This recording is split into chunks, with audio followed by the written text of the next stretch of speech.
हमारे देश में बहुत सारी ऐसी जनता है जो एक फ्लैट लेने के बाद या एक प्रॉपर्टी लेने के बावजूद दूसरी तीसरी प्रॉपर्टी में इन्वेस्टमेंट करते हैं, क्योंकि रियल एस्टेट में उन्हें लगता है सेफ है, प्रॉपर्टी प्राइस अप्रिसिएशन मिलता है। जब भी आप वहाँ पे प्रॉपर्टी खरीदते हो तो इन्वेस्टमेंट करने के माध्यम से लेते हो, ताकि कल उठ के वहाँ पे डेवलपमेंट हो, टाउनशिप बने, तो आपको अप्रिशिएटेड रेट पे प्रॉपर्टी बेच के कैपिटल गेन ले सको आप। उस पर भी टैक्स लागू होता है अगर आपने फिर से प्रॉपर्टी में इन्वेस्ट नहीं किया। प्लस आपको पेपर संभाल के रखने पड़ते हैं, स्टैम्प ड्यूटी, ये सारी चीज़ करनी पड़ती है। मैं कहता हूँ कि अगर आप प्रॉपर्टी लेते हो, 10-15 साल रुकने को भी रेडी हो और इन्वेस्टमेंट जो कर रहे हो जिस पे प्राइस अप्रिसिएशन चाहिए, तो क्यों ना ऐसा कोई इन्वेस्टमेंट देखे जो रियल एस्टेट सेक्टर में भी हो रहा है, प्लस वो कंपनीज़ में इन्वेस्ट कर रहे हो जहाँ पे ये कंपनीज़ वही रियल एस्टेट प्रॉपर्टीज़ बनाती है, बिल्ड करती है और अपने ग्राहकों को बेचती है। तो यस दोस्तों, मैं बात कर रहा हूँ रियलिटी सेक्टर के बारे में। इंडिया का रियलिटी सेक्टर जो है कंसोलिडेशन फेज़ में था और अब यहाँ से ग्रो करने वाला है। ऐसा मैं नहीं कह रहा हूँ, HDFC म्यूचुअल फंड कह रहा है, जिसके बारे में ये कंप्लीट वीडियो है। पूरा इंडाइसेस रियलिटी सेक्टर का आपको इसमें मिलने वाला है अगर आप इस फंड में इन्वेस्ट करना चाहते हो। सेक्टोरियल थीमेटिक फंड है, नॉट मोर देन 5 to 10% अपने पोर्टफोलियो में ऐड करना। अगर आपको रुचि है रियल एस्टेट सेक्टर में इन्वेस्ट करने के लिए तो ये फंड आपके लिए एक बेहतरीन ऑप्शन हो सकता है। डिस्क्लेमर ये है कि 10-15 साल का वेटिंग लगेगा रिटर्न्स के मामले में, क्योंकि शॉर्ट टर्म वॉलेटिलिटी काफ़ी हाई हो सकती है इस फंड में। तो डिटेल फंड की जानकारी देना चाहूँगा, तो चलिए शुरू करते हैं। तो दोस्तों, जैसे कि आप मेरी स्क्रीन देख सकते हो, यहाँ पे HDFC म्यूचुअल फंड के द्वारा लॉन्च किया गया निफ्टी रियलिटी इंडेक्स फंड, जहाँ पे NFO का डेट था 7 मार्च से 21 मार्च के बीच में, जब यहाँ पे इन्वेस्टमेंट लिया गया था। बट 1 अप्रैल से ये इन्वेस्टमेंट ओपन रहेगा सभी लोगों के लिए। तो जो लोग इस रियलिटी इंडेक्स में पार्टिसिपेट करना चाहते हैं, इन्वेस्ट करना चाहते हैं, वो लोग यहाँ पे इन्वेस्टमेंट शुरू कर सकते हैं। अब बात करते हैं क्यों रियलिटी इंडेक्स फंड में इन्वेस्ट करना चाहिए। बहुत टाइम हो गया, प्राइस एप्रिसिएशन नहीं हो रहा है रियलिटी का, तो इस इंडेक्स को अब कंसोलिडेट हो चुका है। काफ़ी लंबे समय से कंसोलिडेशन चल रहा था। दूसरी इंपॉर्टेंट चीज़, राइजिंग पर कैपिटा इनकम और इम्प्रूव्ड एफोर्डेबिलिटी, अर्बनाइजेशन बढ़ रहा है, गवर्नमेंट की स्कीम्स आ रही है, रेरा आ चुका है जो ड्राइव कर रहा है ग्रोथ इस सेक्टर के अंदर। लिस्टेड जो कंपनीज है स्टॉक मार्केट में जो रियलिटी सेक्टर में चल रही है, आज उन्होंने अपनी बैलेंस शीट स्ट्रॉन्ग कर ली है।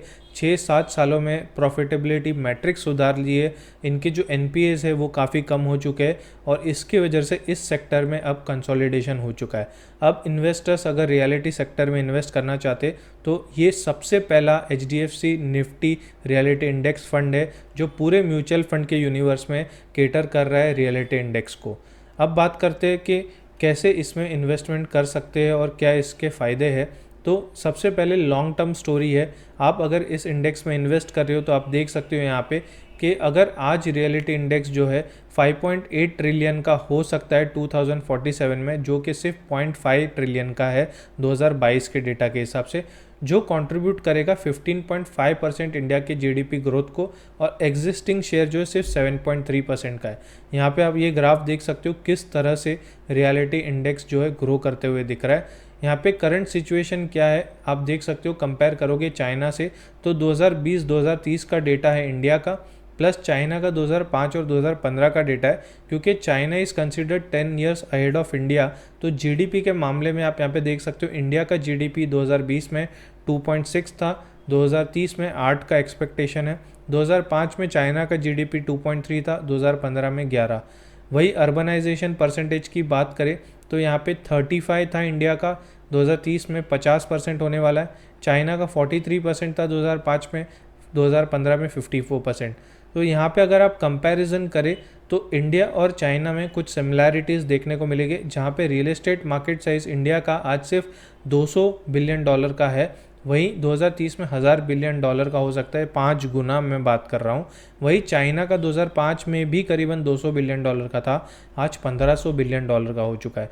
तो ये कुछ सिमिलैरिटीज़ है जो इंडिया चाइना के साथ कोरिलेशन में हम यहाँ पे बात कर रहे हैं। और यहाँ पे अगर होम सेल की बात करें, रेजिडेंशियल प्रॉपर्टी की बात करें तो 3.47 लाख करोड़ बिकी है FY23 के अंदर, जो एक 48% का इंक्रीज है ईयर ऑन ईयर बेसिस पे। अब बात करते हैं कि रियलिटी सेक्टर में कुछ 5 सेक्टर्स है जिसकी वजह से ग्रोथ ड्राइव होती है। एक है रेजिडेंशियल, दूसरा है कमर्शियल, तीसरा है रिटेल, चौथा है हॉस्पिटैलिटी और पांचवा है SEZ या स्पेशल इकोनॉमिक जोन।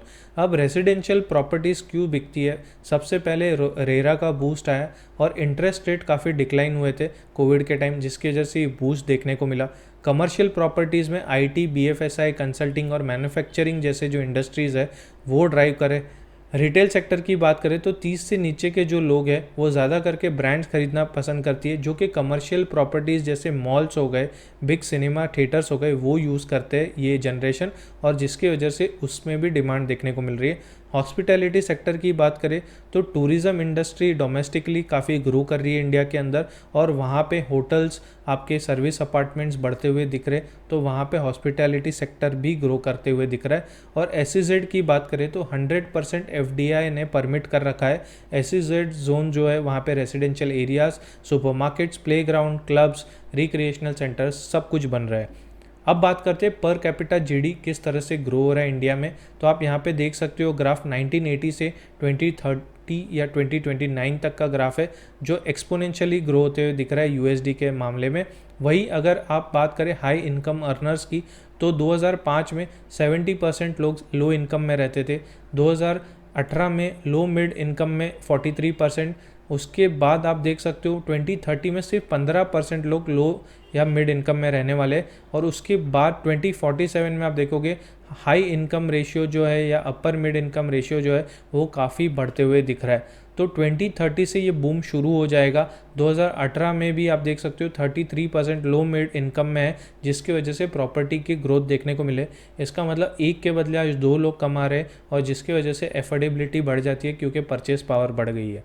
अब बात करते हैं कि होम लोन रेट्स की। ऑल टाइम यहाँ पे लो देखने को मिल रहा है कि होम लोन रेट्स 2021 में सबसे कम थे, उसके बाद अब थोड़े थोड़े करके बढ़ने लगे। 2012 के कंपैरिजन में जो कि करीबन 11% था, उस कंपैरिजन के हिसाब से आज भी 8.75% के करीब देखने को मिल रहा है।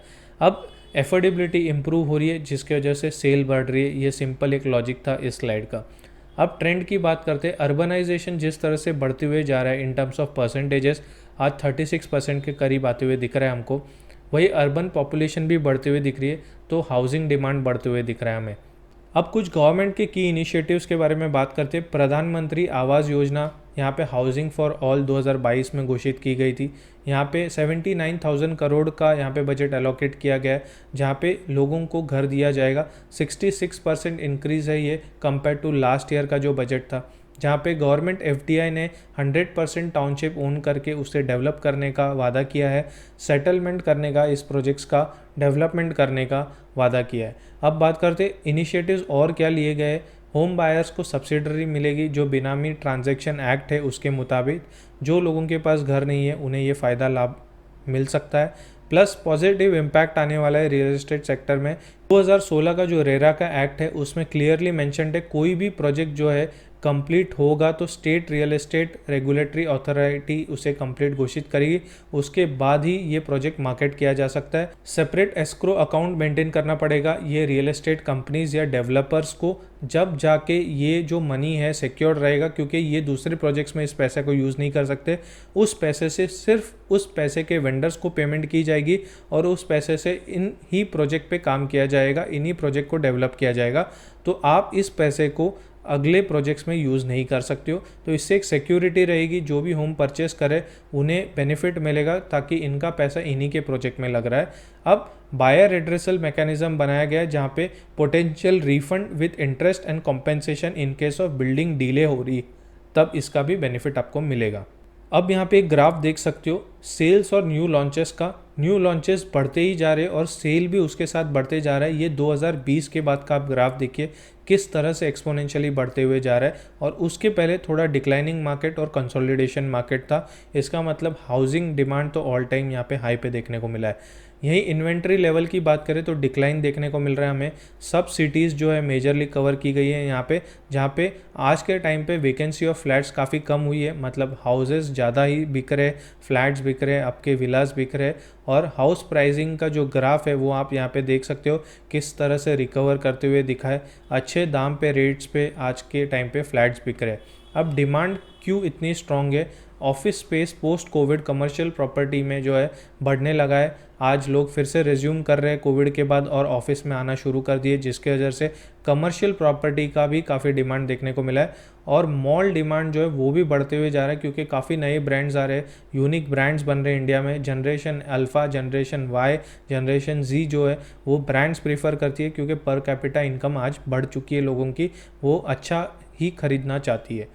अब बात करते हैं कि लिस्टेड रियलिटी कंपनीज़ के फंडामेंटल्स किस तरह से इम्प्रूव हुए। यहाँ पे आप देख सकते हो ये ग्राफ मार्केट शेयर गेन किया है, क्योंकि इन्होंने एनपीएस कम किए, अपने बैलेंस शीट्स को इम्प्रूव किए।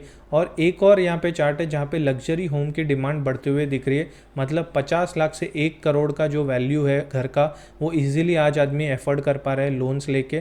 प्लस 1 करोड़ के ऊपर की जो वैल्यूएशन है घर की, वो भी लोग यहाँ पे लेना शुरू कर दिए।